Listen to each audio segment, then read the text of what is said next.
CID. बताइए sir. क्या आपके पास यहाँ 2 साल पुराना रिकॉर्ड्स होगा आपके होटल का? 2 साल कैसे? हमारे पास 5 साल का रिकॉर्ड मिल जाएगा आपको। गुड। तो 26 मई 2010 को यहाँ कौन कौन गेस्ट ठहरा था, हम वो देखना चाहते हैं। 1 मिनट सर।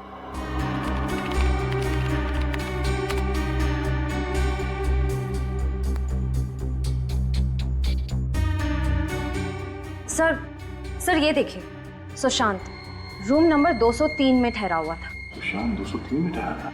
204 में कोई लखविंदर नाम का आदमी ठहरा था। कहीं ये लकी तो नहीं? श्रेया, पुलिस रिकॉर्ड में लकी का जो एड्रेस है जरा देखो, ये वही है क्या?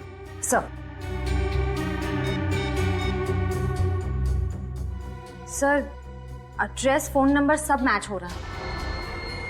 हमारा शक सही निकला, ये लखविंदर लकी है। लकी यहाँ से 6 बजे चेकआउट करके गया। और सर सुशांत ने चेकआउट किया है 6:30 बजे। सर एक्सीडेंट हुआ था 6:45 बजे। और जिस गाड़ी से एक्सीडेंट हुआ वो लकी चला रहा था। जहां पे एक्सीडेंट हुआ वहीं चलते हैं, वहीं से कुछ पता चलेगा।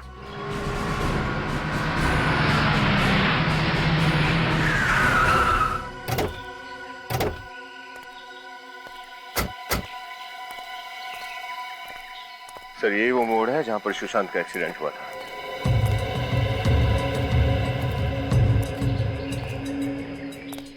मोड़ तो एकदम ब्लाइंड टर्न है, सामने से आने वाली गाड़ी दिखेगी भी नहीं यहाँ पे।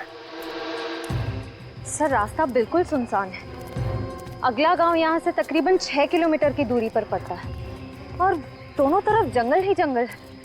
और सर 26 मई को जब सुशांत का एक्सीडेंट हुआ था तब यहाँ पर बारिश हो रही थी। मुझे नहीं लगता ये एक्सीडेंट है। इस लकी ने जानबूझ के अपनी गाड़ी रॉन्ग साइड पे पार्क की और जब सुशांत की गाड़ी पूरी तेजी से इस मोड़ से आई, आउट ऑफ कंट्रोल चली गई और इससे पहले कि उसे कंट्रोल कर पाता, उसकी गाड़ी लकी की गाड़ी से टकराई और उसकी गाड़ी सीधे नीचे खाई में जाती गई। और उसके बाद लकी ने अपने आप को किसी तरह से घायल कर लिया, पुलिस को यह दिखाने के लिए कि ये एक एक्सीडेंट है। लेकिन सर हम ये साबित कैसे करेंगे? इस लकी से मिलना पड़ेगा, वही बताएगा कि 2 साल पहले यहाँ पे हुआ क्या था। 2 साल पहले एक्सीडेंट? मुझे कुछ याद नहीं।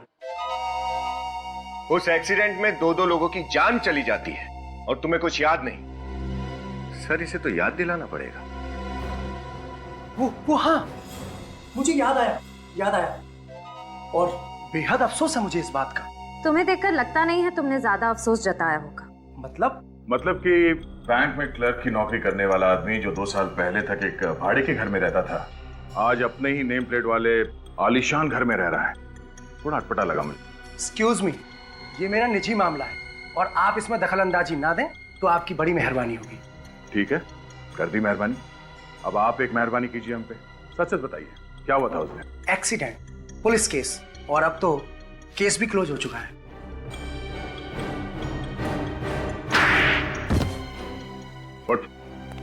What? केस फिर से ओपन हुआ है।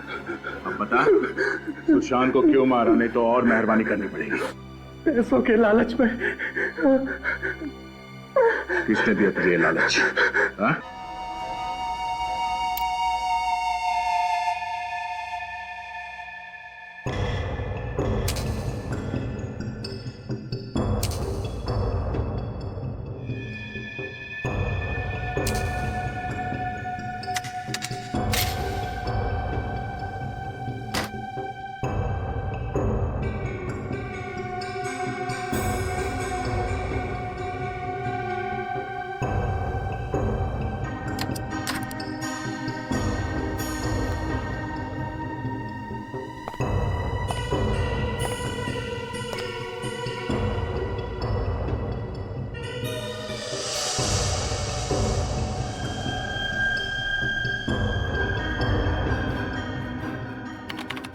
अब आएगा मजा। यहाँ तक आ तो गए हो, पर जिंदा यहाँ से वापस कोई नहीं जाएगा।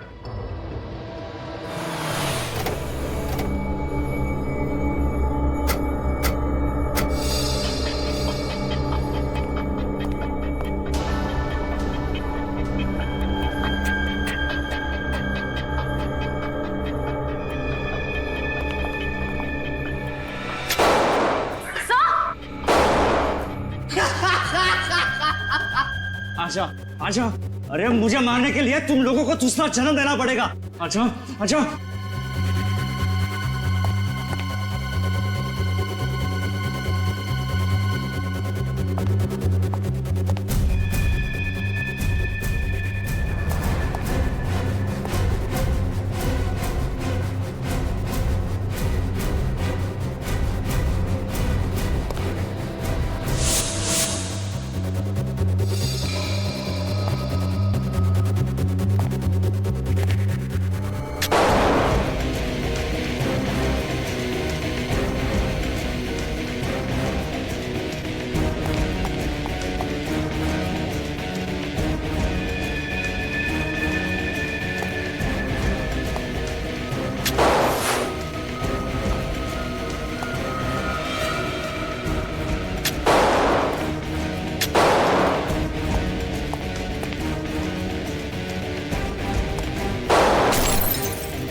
बहुत खेल खेल लिया।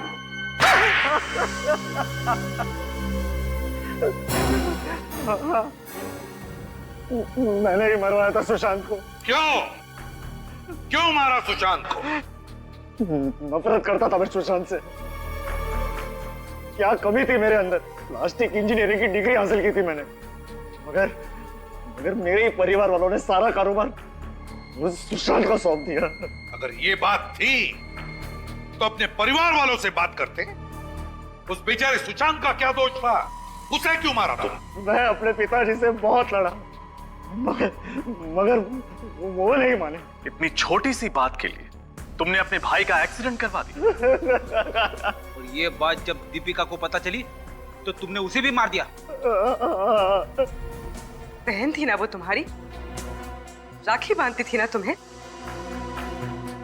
अरे हम बहनें जब अपने भाई की कलाई पे राखी बांधती हैं तो हमारा भाई हमसे वादा करता है कि वो जीवन भर हमारी रक्षा करेगा, और तुमने उसे ही मार डाला। हाँ, तुम्हारी इस नफरत ने दो मासूम जाने ली।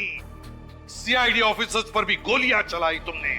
अब सड़ते रहना जेल में फांसी का ऑर्डर आने तक।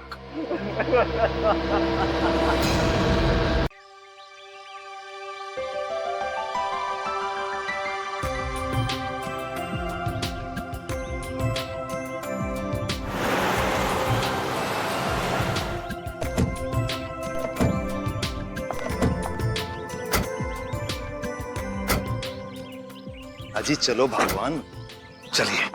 Welcome welcome welcome. नमस्ते भाभी जी। राज, क्या हाल है? क्या बात है, आज रक्षाबंधन के दिन भी फैक्ट्री गया होगा ना? फैक्ट्री से मेरा भी बंधन है यार, धंधे की रक्षा तो करनी पड़ेगी ना। तुझसे सच्चा और अच्छा बिजनेस पार्टनर किसी का हो नहीं सकता। चल चल अंदर चलते हैं। आइए भाभी जी।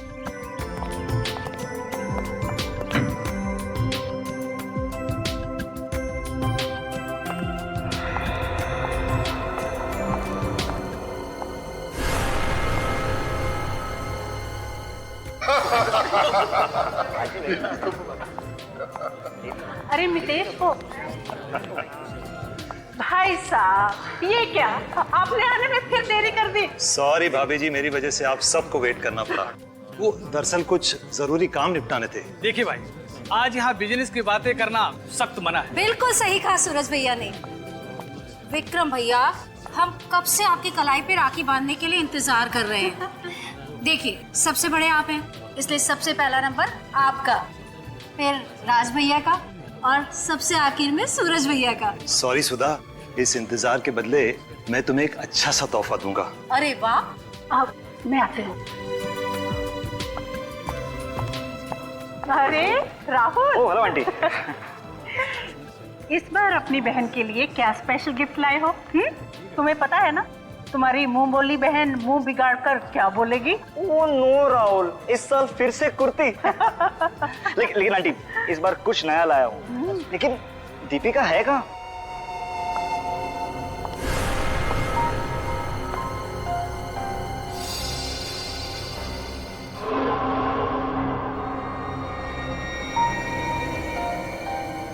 दीपिका,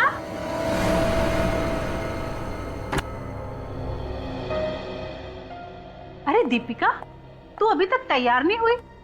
मॉम, वो आज मेरी तबीयत ठीक नहीं है। देख बेटा, आज राखी है, तेरे सारे भाई नीचे तेरा इंतजार कर रहे हैं और राहुल तो तेरे लिए बहुत अच्छा गिफ्ट भी लेकर आया है। तू जल्दी से तैयार हो जाना।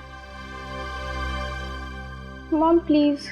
क्या बात है दीपिका, कुछ दिनों से देख रही हूँ तेरा मूड उखड़ा उखड़ा सा है। या तो फोन पर बात करती रहती हो या बिना बताए घर से चली जाती हो। अगर कुछ बात है तो बोलो ना। मॉम वो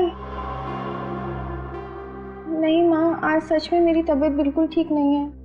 देखो, तैयार होकर नीचे आ जाओ और अपने भाइयों को राखी बांध ले। फिर अपने कमरे में आकर आराम कर लेना। मैं तुम्हें बिल्कुल डिस्टर्ब नहीं करूंगी, ठीक है? ठीक है मॉम, मैं 5 मिनट में तैयार होकर आती हूँ। अरे ये हुई ना बात, जल्दी आना।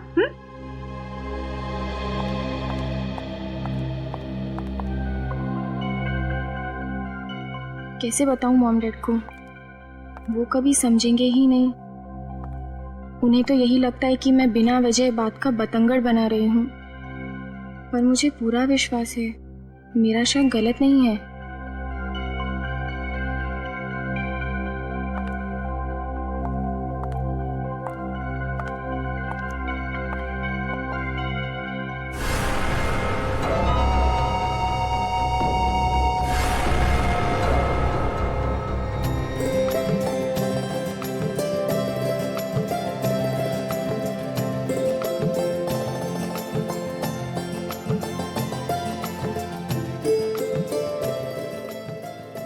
इस बार पैसे पिछले साल से ज्यादा मिलना चाहिए, मैं कह देती हूँ भैया। हाँ, वैसे भी जब बहनें तरक्की करेंगी ना, तभी भाइयों की तरक्की होगी। बेटे, क्या मिलता है उसे नापो तोलो मत, देने वाले की भावनाओं को समझो। हाँ बिल्कुल, वैसे भी ये तो महज एक रस्म है। भाई बहन का रिश्ता तो प्यार देने और प्यार लेने से होता है। अच्छा राज, अब मैं चलूं। ऑफिस जाकर नए ऑर्डर को चेक करना है। और अरे क्या चलिए पापा, अरे अभी तक मेरी लाडली बहन दीपिका ने मुझे राखी नहीं बांधी। अंकल वो है कहाँ? कहाँ है दीपिका? अभी तक आई क्यों नहीं नीचे? क्या है कि उसकी तबीयत ठीक नहीं है। ये दीपिका क्या आवाज है? कहाँ? दीपिका! दीपिका! ये आवाज क्यों नहीं थी? दीपिका! दीपिका दरवाजा खोलो बेटा। दीपिका! दीपिका! ये दीपिका जवाब क्यों नहीं दे रही? दीपिका बेटा दरवाजा खोलो। आप सब पीछे हटिए, मैं दरवाजा तोड़ के देखता हूँ। देख बेटा, तोड़ने दो इसको। आओ बेटा, आओ।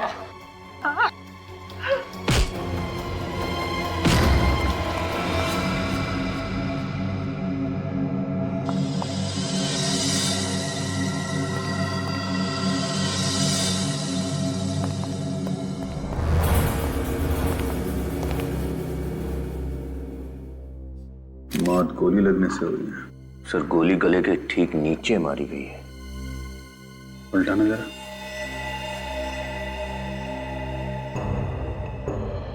कहीं कोई घाव नहीं और गोली भी अंदर।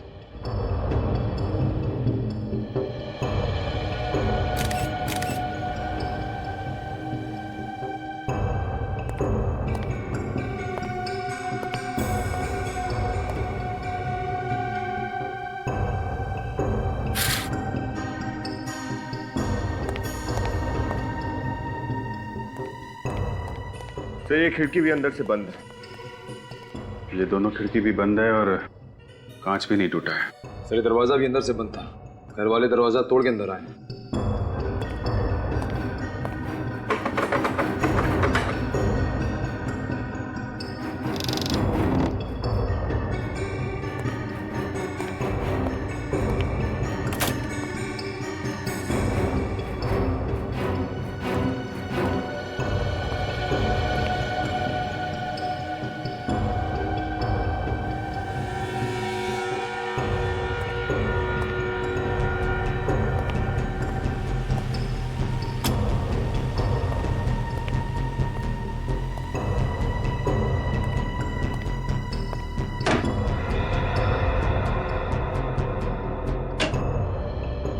कमाल है,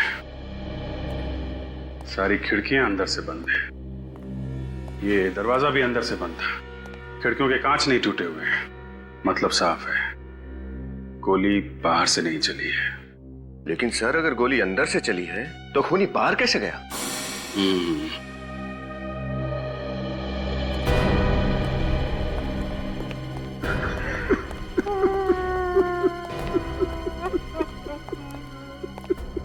मिस्टर राज, मैं जानता हूं ये वक्त सही नहीं है, पर केस को सॉल्व करने के लिए हमें आपसे कुछ सवाल पूछने पड़ेंगे। पूछिए, क्या पूछना चाहते हैं? ये सारे लोग नीचे थे तो फिर दीपिका यहाँ कमरे में क्या कर रही थी? उसकी तबीयत ठीक नहीं थी, मैं उसे ऊपर बुलाने आई कि आकर राखी बांध ले। कहने लगी मैं तैयार होकर 5 मिनट में नीचे आती हूँ, पर उसके बाद तो उसकी चीख ही सुनाई दी। सर हो सकता है दीपिका ने तैयार होने के लिए दरवाजा बंद किया हो और खूनी अंदर बैठा हो और फिर उसने उसका खून कर दिया।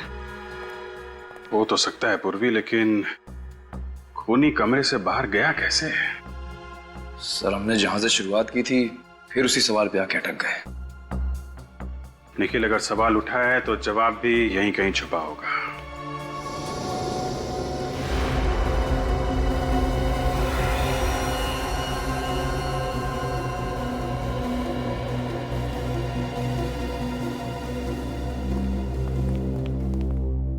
वाह, हम यहाँ केस को लेके परेशान है और तू यहाँ पुतलों के साथ खेल खेल रहा है। पुतला नहीं है ये इस वक्त विक्टिम है, और ये विक्टिम ही हमें उस हत्यारे के खेल तक पहुंचाएगा। तू पहेलियां बुझाने का खेल बंद करेगा? अब क्या करूं भाई, जब से सीआईडी डिपार्टमेंट ज्वाइन किया है इस खेल के अलावा दूसरा कोई खेल समझ में ही नहीं आता है। हाँ, वैसे पूरे सीआईडी के डिपार्टमेंट में तेरे जैसा सिंसियर है ही नहीं ना कोई। Thank you. चलो, ये दीपिका है, और दीपिका बिल्कुल ऐसे ही खड़ी थी, बिल्कुल ऐसे, और उसे गोली यहां लगी, यहां। मगर सर पुतले के गले के नीचे ये जो रॉड है, इसका क्या मतलब है? ये पुतला दीपिका की हाइट का है, यानी कि 5 फुट 4 इंच का, और हम ये जानने की कोशिश कर रहे हैं कि दीपिका पे गोली किस एंगल से चलाई गई है। मतलब ये कि इस पुतले के गले पर ये ट्रेजेक्टरी रॉड ठीक उसी एंगल पे लगाई गई है जिस एंगल से इस दीपिका के गले में गोली घुसी थी, और इस एंगल से गोली तभी घुस सकती है जब गन इस एंगल से चलाई गई हो। ये देखो, बिल्कुल नीचे से गोली चलाई है। हाँ बस, लो एंगल से। गोली चली कहां से ये गोली? सर दीपिका का बेडरूम फर्स्ट फ्लोर पे, तो हो सकता है कि खूनी ने बाहर से ग्राउंड फ्लोर से गोली चलाई हो। लेकिन हमने उस कमरे को अच्छे से चेक किया था, उसके बेडरूम की खिड़की का कोई भी शीशा टूटा हुआ नहीं था। सर शीशा भी टूटा हुआ नहीं था और खिड़की भी बंद थी। और एक बात सर, ये बुलेट .45 कैलिबर की है और बहुत नजदीक से चलाई गई है। .45 कैलिबर की गोली बहुत नजदीक से चलाई गई। कमरे का दरवाजा और खिड़कियां अंदर से बंद, खिड़कियों की कांच भी ठीक ठाक। इसका मतलब है गोली कमरे के अंदर से ही चली है, और गोली चलाने वाला कमरे के अंदर था, अंदर ही था। सर हो सकता है खूनी बेड के नीचे छुपा हो और उसने वहीं से गोली चलाई हो। मान लिया, फिर भी वो कमरे से गायब कैसे हुआ? गायब कैसे हुआ?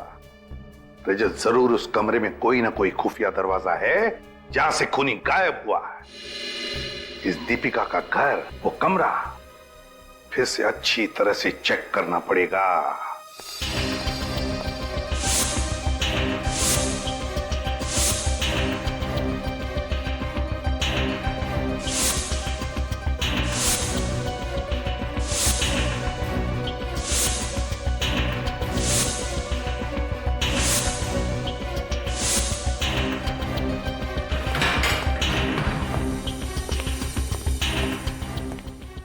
सर, ना तो कोई खुफिया दरवाजा है और ना ही कोई छुपने की जगह। ऐसा कैसे हो सकता है? कोई ना कोई रास्ता तो होना चाहिए। शायद हम लोग गलत जगह पे सही सबूत ढूंढ रहे हैं। पूर्वी, जरा दीपिका के माँ बाप को ऊपर लेके आओ। सब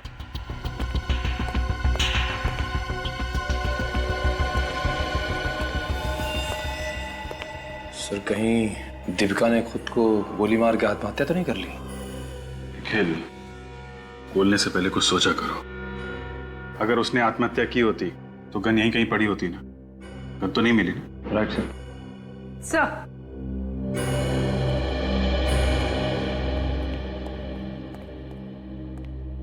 आप लोग एक बात बताइए, जब आप लोग यहाँ पर आए और आपने दीपिका को देखा तो उस वक्त कमरे की खिड़कियां बंद थी या खुली हुई थी? ऑफिसर, उस वक्त हमारा ध्यान पूरा दीपिका पर था। खिड़कियां खुली होनी चाहिए क्योंकि इस कमरे का एसी खराब था। एसी खराब था? कब से? जी, 2 दिन से कूलिंग ही नहीं हो रही थी। दीपिका 2 दिन से गेस्ट रूम में सो रही थी। अगर खिड़की खुली थी तो दीपिका यहां गिरी थी इस तरह। इसका मतलब गोली सामने से चली होगी, इस खिड़की से।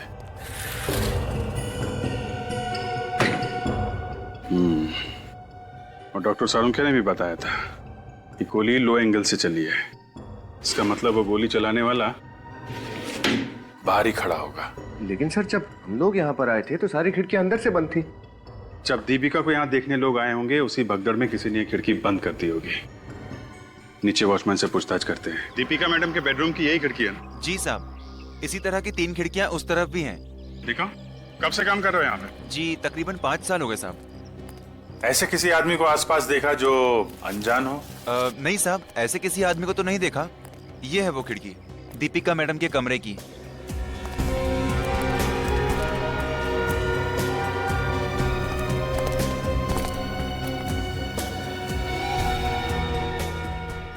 जूते के निशान। निखिल, ऊपर जाके देखो, कुछ मिलता है क्या?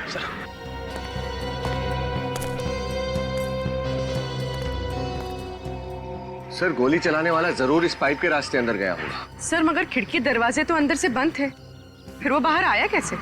सर, हाँ निखिल, सर खूनी यहीं से उतरा है सर। सर, यहाँ गमले में जूते के निशान है और पैरापेट पे भी जूते के निशान है सर। ये देखिए सर, यहाँ चश्मा भी मिला है। चश्मा? जरा देखो ये चश्मा। इसे पहचानते हो? किसी को देखा है पहने हुए? नहीं साहब जी। जरा अपने साहब और मालकिन को बुला के लाओ। ये चश्मा देखिए आप लोग। आप लोगों ने देखा है किसी को पहने हुए? कुछ अंदाजा नहीं है सर। मुझे पता है, ये सनग्लासेस फाल्गुन के हैं। फाल्गुन? जी, हमारा पड़ोसी मेजर साहब का बेटा। आपको पक्का यकीन है? जी हाँ, वो जब भी दीपिका से मिलने आता था ये सनग्लासेस पहने रखता था। माफ कीजिएगा शोभा जी, क्या दीपिका और फाल्गुन के बीच में कुछ नफरत का रिश्ता था? मतलब? फाल्गुन दीपिका को प्यार करता था, लेकिन दीपिका उसे पसंद नहीं करते थे। लेकिन फिर भी उसने दीपिका का पीछा नहीं छोड़ा, तो हमने पुलिस कंप्लेंट भी की थी। अच्छा, कब की थी ये पुलिस कंप्लेंट? 1 महीना पहले। ये है हमारे केस की पहली कड़ी। फाल्गुन। फाल्गुन, आज सुबह तुम मिस्टर राज के घर में क्या कर रहे थे? मिस्टर राज? मैं तो उनके घर गया ही नहीं। तो फिर तुम्हारे सनग्लास उनके छत पे कैसे पहुंचे? ये मत कहना कि ये चश्मा तुम्हारा है ही नहीं। जी ये मेरा ही है, पहले कभी गिर गया होगा। अच्छा, मतलब तुम पहले भी कई बार दीपिका के घर जा चुके हो। देखो, सच सच बता दो, हमारा टाइम वेस्ट मत करो। क्यों किया दीपिका का खून? बता दो, वरना हमें और भी तरीके आते हैं सच उगलवाने के। मैं मानता हूँ कि मैं दीपिका के कमरे में गया था, लेकिन मैंने उसका खून नहीं किया, और मैं झूठ नहीं बोल रहा हूँ सर। सर, ये गन मिली है फाल्गुन की कबर्ड में से। ये गन तो मेरी है, तुम्हारे पास कैसे आई? मेजर साहब, .45 कैलिबर की गन और दीपिका के शरीर से जो गोली निकली है वो भी .45 कैलिबर की ही है। सर मैं तो नकली गोलियों का यूज करता हूँ, और पापा की गन तो सिर्फ प्रैक्टिस के लिए यूज करता हूँ मैं। और इसी से दीपिका को डराने की भी प्रैक्टिस करते थे। फिर दीपिका ने पुलिस में कंप्लेंट कर दी, फिर तुम्हें गुस्सा आ गया और तुमने बंदूक में असली गोली डाल के दीपिका को मार डाला। ये सच नहीं है सर। सच सिर्फ इतना है कि मैं दीपिका से प्यार करता था, लेकिन वो मुझे पसंद नहीं करती थी, और उसके पुलिस कंप्लेंट के बाद मैंने दोबारा उससे मिलने की कोशिश भी नहीं की। तो आज सुबह उसके घर क्यों गए थे? आखिरी बार उसे समझाने गया था कि मैं बुरा लड़का नहीं हूं, मुझे एक मौका दे, लेकिन हिम्मत ही नहीं हो पाई। पर्दे के पीछे से निकल ही नहीं पाया, और दीपिका की मां के कमरे से जाने के बाद मैं भी वहां से चला गया। अब तुम सच बोल रहे हो या झूठ, इसका पता तो हम लगा ही लेंगे। मेजर साहब, आपकी गन को हमें बैलिस्टिक्स में भेजना पड़ेगा, और जब तक रिपोर्ट्स नहीं आ जाती फाल्गुन, तुम कस्टडी में रहोगे।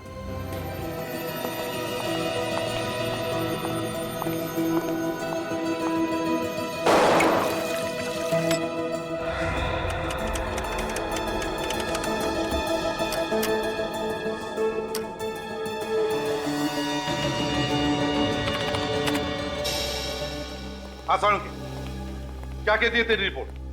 दो खबरें हैं आप लोगों के लिए, एक अच्छी है एक बुरी। आप एक काम करो, पहले अच्छी खबर सुनो। फाल्गुन की गन से जो गोली चली है, उस गन का कैलिबर भी .45 ही है। यार साउंड, ये तो हमें भी पता है, तो बुरी खबर सुना। बुरी खबर ये है कि दोनों गन्स का कैलिबर तो सेम है, लेकिन दोनों गोलियां मैच नहीं करती हैं। क्या? दोनों गोलियां मैच नहीं करती? तो फिर दीपिका को जो ये गोली लगी है वो फाल्गुन के गन से नहीं चली? नहीं सर, आपकी रिपोर्ट पक्की है? Are you sure? श्योर का क्या मतलब? हाँ, ये सालुके की रिपोर्ट है। मेरी रिपोर्ट कभी गलत नहीं होती है।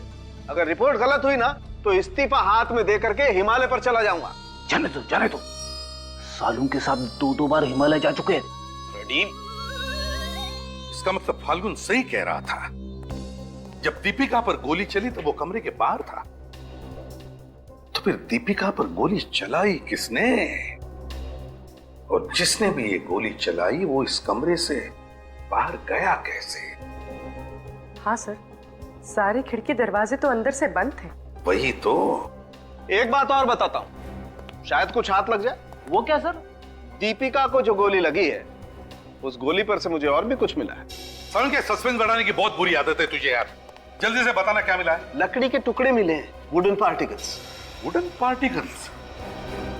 सर वो भी बुलेट पर?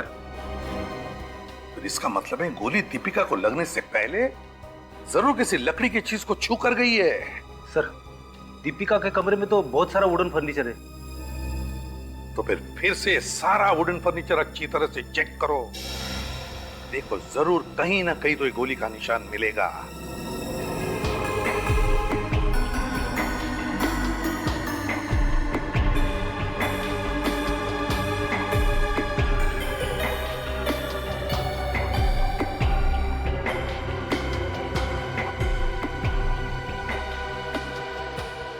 सर,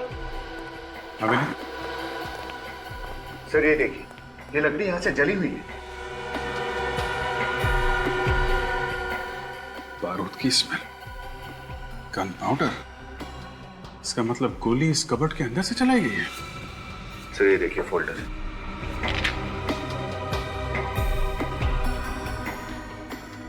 खाली है?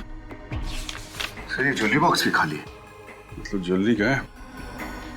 एक काम करो, दीपिका के माँ बाप से पता करो इस फोल्डर में क्या था। Yes sir. पूर्वी, सर। जरा सामान बाहर निकालो।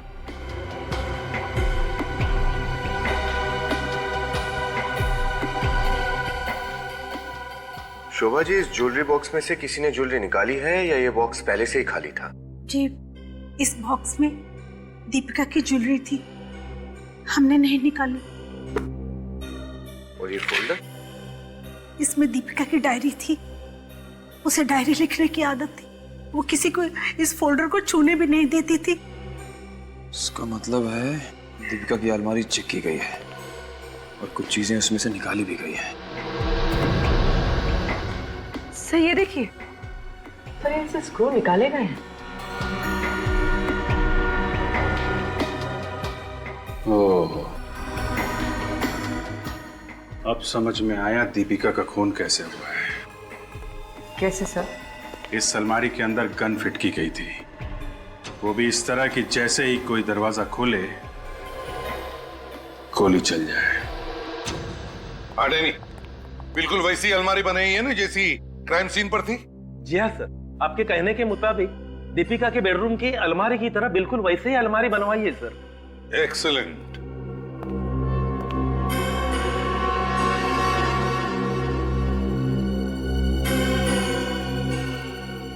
तो चलो दरवाजा खोलो अलमारी का।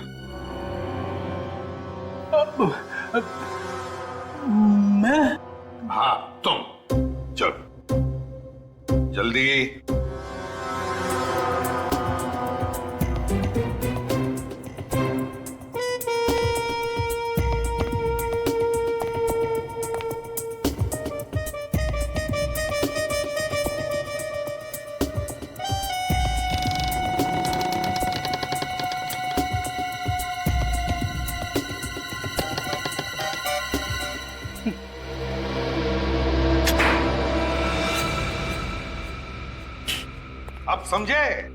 अब समझे किस तरह से ये गन फिट की गई है। जैसे ही ये अलमारी का दरवाजा खुल जाएगा, ट्रिगर दब जाएगा और गोली चल जाएगी। सर दीपिका को कोई शक ही नहीं हुआ होगा कि यहाँ पर गन रखी गई है? जिसने भी ये किया है वो जानता था कि ये अलमारी दीपिका की ही है और वो ही इसे खोलेगी। नहीं, एक बात बताओ, ये रिग लगाने में कितना टाइम लगा तू? सर ये कोई 40 से 45 मिनट। 40 से 45 मिनट। सवाल ये उठता है कि खूनी को ये रिग फिट करने के लिए इतना समय मिला कैसे, और अगर मिला तो दीपिका को इसके बारे में कुछ पता कैसे नहीं चला? सर दीपिका की मां कह रही थी कि उसके कमरे का एसी 2 दिनों से ठीक से काम नहीं कर रहा था। मगर खूनी का दिमाग ठीक काम कर रहा था फ्रेडी। क्या मतलब सर? मतलब ये कि दीपिका की कमरे का एसी बिगड़ा नहीं था, बिगाड़ा गया था, जानबूझकर बिगाड़ा गया था ताकि बिना एसी के दीपिका कमरे में सोए नहीं और खूनी को ये सारा रिग फिट करने के लिए वक्त मिल जाए। सर ये काम किसी बाहर वाले का नहीं हो सकता, जरूर ये काम किसी अंदर वाले ने ही किया है। घर में आया हुआ कोई मेहमान, कोई दोस्त या फिर कोई रिश्तेदार। सर उस दिन घर में राखी का त्योहार मनाया जा रहा था, तो घर में बहुत से रिश्तेदार और दोस्त भी थे। नहीं पूर्वी, ये बात रक्षाबंधन के दिन की नहीं बल्कि एक दिन पहले 1 अगस्त की रात की बात है। ये 1 अगस्त की रात की बात। सर ये देखिए, ये एल्बम हमें दीपिका की अलमारी से मिली थी। इसकी कुछ फोटोज में अजीब सी बात है। ये देखिए, ये फोटोज आधी फटी हुई या फिर शायद फाड़ी गई। हाँ, अलमारी तो दीपिका की है, तो इसका मतलब है चाबी भी उसी के पास होगी और फिर ये फोटोग्राफ्स भी दीपिका ने ही फाड़े होंगे। पर क्यों?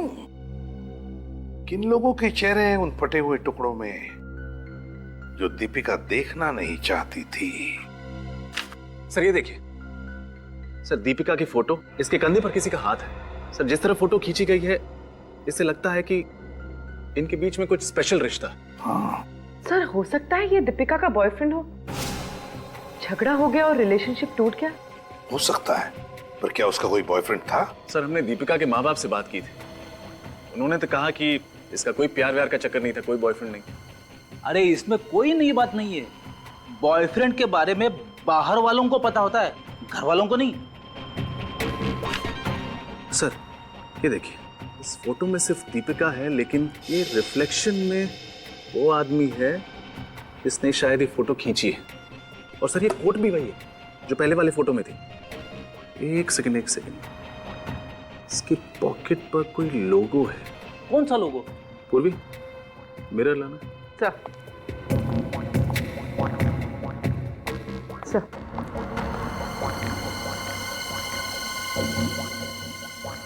सर लोगो है XT कंप्यूटर्स।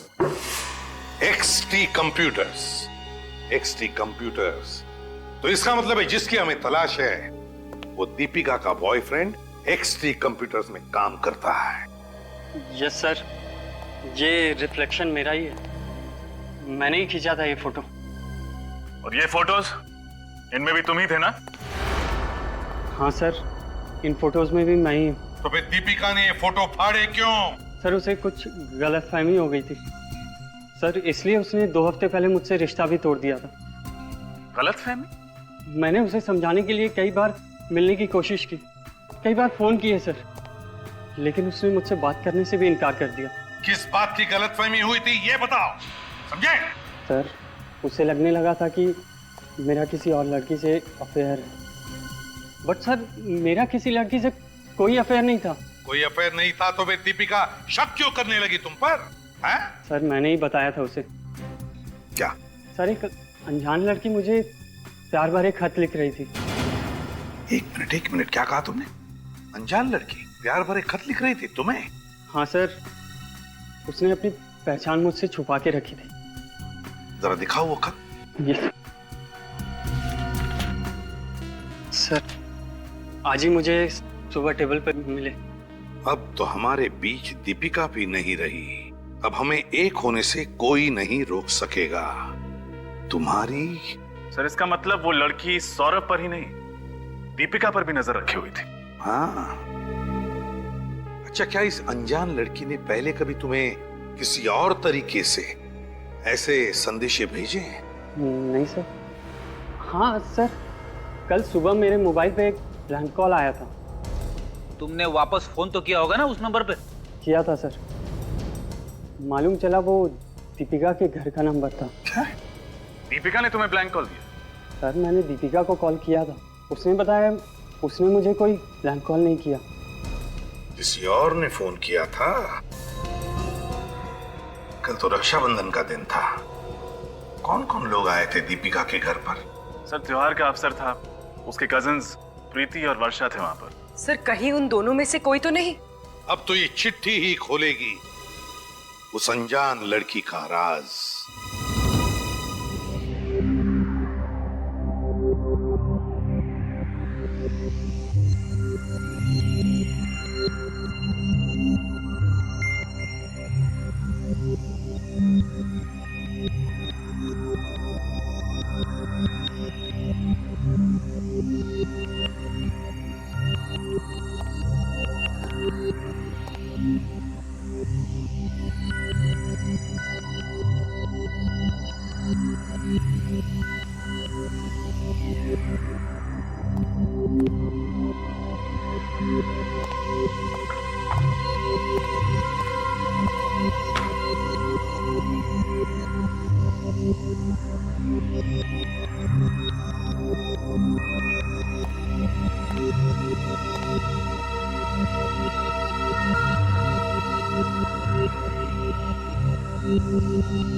सर, ये लव लेटर प्रीति की राइटिंग से मैच करता है।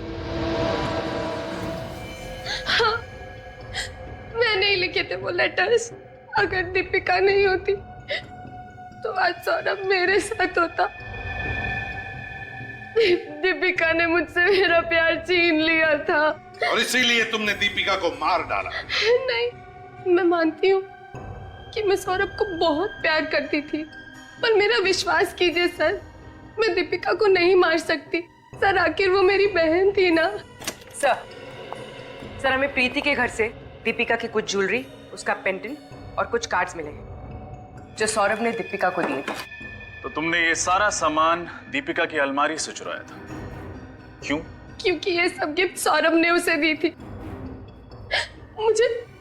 मुझे जलन हो रही थी। इन सब पर दीपिका का नहीं, मेरा हक था सर। इसके घर से गन मिली? नहीं सर, गन तो नहीं मिली। तो बताओ प्रीति, कब की तुमने ये चोरी? दीपिका के मरने से एक दिन पहले। और उस वक्त दीपिका कहाँ थी? वो गेस्ट रूम में चुप चुप कर किसी से फोन पर बात कर रही थी। तुमने सुना क्या बात कर रही थी? हाँ, वो किसी से अपने भाई की मौत के बारे में बात कर रही थी। दीपिका के भाई के मौत के बारे में? हाँ, सुशांत की मौत 2 साल पहले कार एक्सीडेंट में हुई थी। पर दीपिका किसी से फोन पे कह रही थी कि उसे शक था कि वो एक हादसा नहीं, साजिश थी।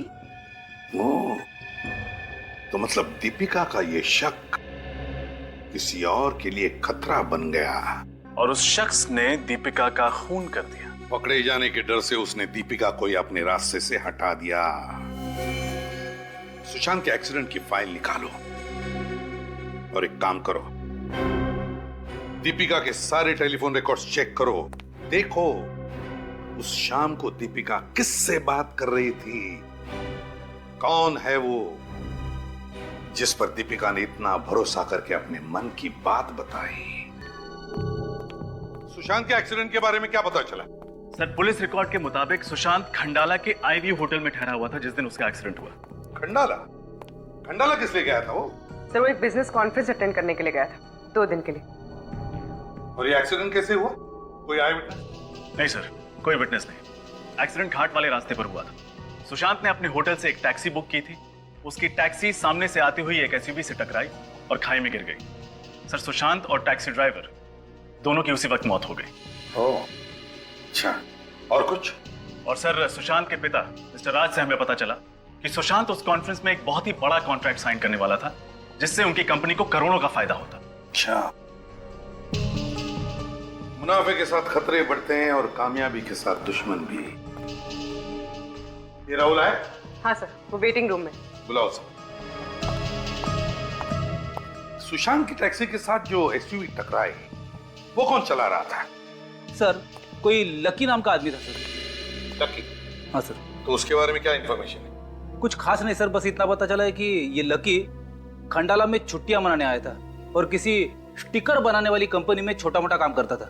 अच्छा, और राहुल एक बात बताओ, क्या दीपिका ने मरने से पहले तुम्हारे साथ सुशांत के बारे में कुछ डिस्कस किया था? सर, दीपिका को शक था कि सुशांत की मौत एक प्री प्लान्ड मर्डर था।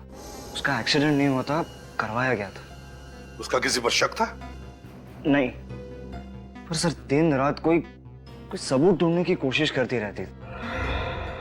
बहुत समझाया कि ये सब पागलपन छोड़ और सुशांत की मौत को एक्सेप्ट कर, पर वो। ठीक है, तुम जा सकते हो राहुल।